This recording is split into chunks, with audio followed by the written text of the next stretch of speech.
সকাল সকাল ঘুরতে বেরিয়ে হঠাৎ করেই গ্রামের মাঝখানে জোড়া শিব মন্দির চোখে পড়ে গেল। আর যেই না চোখে পড়ার সঙ্গে সঙ্গে আমি আমার ক্যামেরা তুলে নিলাম।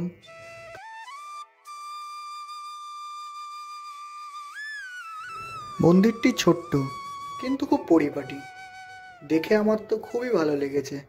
আশা করছি তোমাদেরও ভালো লাগবে, তাই এই মন্দিরটির কিছু দৃশ্য তোমাদের সাথে শেয়ার করলাম। যদি ভালো লাগে অবশ্যই একটা লাইক দিও, আর সাবস্ক্রাইব করতে ভুলো না যেন, ঠিক আছে?